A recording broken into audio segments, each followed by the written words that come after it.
Hello friends, good morning. Welcome back to my channel women's Paradise. ఎలా ఉన్నారు? అందరూ బాగున్నారా? నేనైతే చాలా బాగున్నాను. సో ఈరోజు వీడియోలో వచ్చేసి నేను meal maker curry soya chunks curry share చేస్తున్నాను. సో చాలా బాగుంటుంది అన్నమాట. సో వెజ్ డేస్లో కూడా నాన్ వెజ్ తినాలనిపించినప్పుడు ఈ రెసిపీ ట్రై చేయండి, చాలా చాలా బాగుంటుంది. సో నేను వచ్చేసి ఇక్కడ బిగ్ సైజ్ మెల్ మేకర్ తీసుకున్నాను. కావాలంటే మనకి ఇవి స్మాల్ సైజులో కూడా అవైలబుల్ ఉంటాయి. సో వీటిని కొంచెం వాటర్ వేసేసుకొని ఒక 5 minutes నానబెట్టేశాను. సో అందులోనే నానిపోయాయి. నెక్స్ట్ వచ్చేసి పచ్చిమిర్చి, ఆనియన్ కట్ చేసి పెట్టేసుకున్నాను.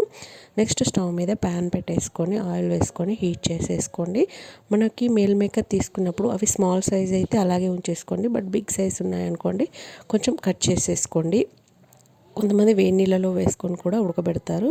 బట్ నేనేం చేశానంటే కొంచెం వాటర్లో ఒక 5 minutes నానబెట్టేస్తే మనకు బాగానే మెత్తగా అయ్యాయి అన్నమాట, సరిపోతుంది. సో అందుకని నానబెట్టేసాను. సో ఇప్పుడు ఆయిల్ వేసుకున్నాం కదా, సో పచ్చిమిర్చి, ఆనియన్ వేసుకొని ఫ్రై చేసుకోండి, పోపు గింజలు వేసుకొని.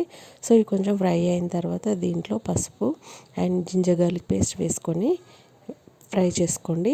సో ఈ పేస్ట్ అనేది కొంచెం పచ్చివాసన పోయేంత వరకు ఫ్రై చేసుకున్న తర్వాత దీంట్లో మనం ముందుగా నానబెట్టుకొని నేను కట్ చేశాను అనమాట మెల్ మేకర్ అనేది ఇక్కడ. సో కట్ చేసుకున్నవి వేసేసుకొని ఫ్రై చేసుకోండి.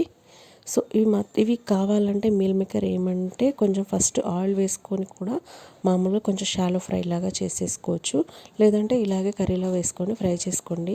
సో వీటిని ఎక్కువగా కదపకండి, చిదిమిపోతాయి అనమాట, మన కీమా కర్రీ లాగా అయిపోతుంది. సో అలా కూడా బాగుంటుంది. టేస్ట్ వచ్చేసి సోయా చంక్స్ కీమా కర్రీ టైప్లో.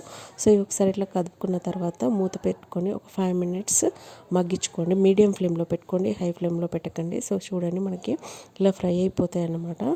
మొత్తం ఫ్రై అయిపోతుంది అడుగు నుంచి. కొంచెం క్రంచీగా ఉండాలనుకున్నప్పుడు ఎక్కువగా నానబెట్టకండి వీటిని, ఒక 2-3 minutes నానబెడితే సరిపోతుంది. నెక్స్ట్ వచ్చేసి దీంట్లోకి టమాటో యాడ్ చేసుకుంటున్నాను. మనము టమాటో కావాలంటే పేస్ట్ చేసి వేసుకోవచ్చు, లేదంటే ఇలాగే ముక్కలుగా వేసుకోవచ్చు. సో నేను టమాటో వేసుకొని కొంచెం టేస్ట్కి సరిపడా ఉప్పు వేసుకున్నాను. సో ఉప్పు వేసుకున్నాక వెంటనే కారం వేయకండి. మనకి టమాటోస్ అనేవి కొంచెం వాటర్ కంటెంట్ అనేది రిలీజ్ అయిన తర్వాత మనం కారం వేసుకుంటే బాగుంటుందన్నమాట టేస్ట్ వచ్చేసి కర్రీ కోసం.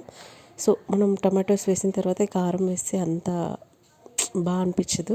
సో ఇట్లా టమాటోస్ కొంచెం వాటర్ కంటెంట్ అనేది రిలీజ్ అయిన తర్వాత దీంట్లో కారపొడి వేసుకొని ఒకసారి మంచిగా మిక్స్ చేసుకోండి. కొంచెం స్పైసీగా చేసుకోండి, చాలా చాలా బాగుంటుంది.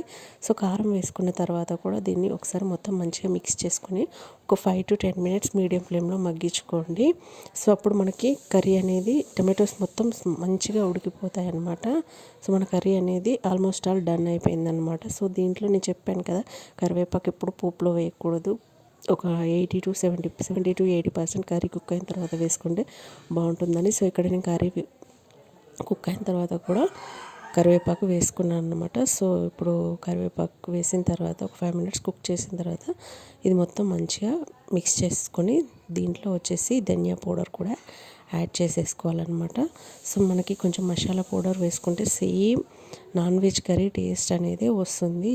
మనకి ఈ మిల్ మేకర్ కర్రీ అని వచ్చేసి సో కొంచెం గరం మసాలాస్ అవన్నీ వేసుకుంటే చాలా చాలా బాగుంటుంది అనమాట. నాన్ వెజ్ కర్రీకి రిప్లేస్ చేసేది ఏమంటే ఒక మిల్ మేకర్ కర్రీ అనమాట. చాలా చాలా బాగుంటుంది. అండ్ మష్రూమ్ కర్రీ కూడా చేసుకుంటారు నాన్ వెజ్కి ఆప్షనల్గా, అండ్ చాలా చాలా బాగుంటుంది. అండ్ ప్రోటీన్ కంటెంట్ కూడా ఉంటుంది కాబట్టి so we can go for this recipe అన్నమాట.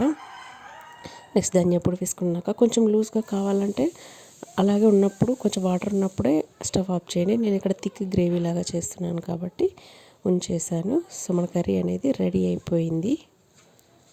ఇదన్నమాట మన మిల్ మేకర్ కర్రీ రెసిపీ. మీకు కనుక నచ్చినట్టయితే తప్పకుండా డెఫినెట్గా ఇంట్లో ట్రై చేయండి.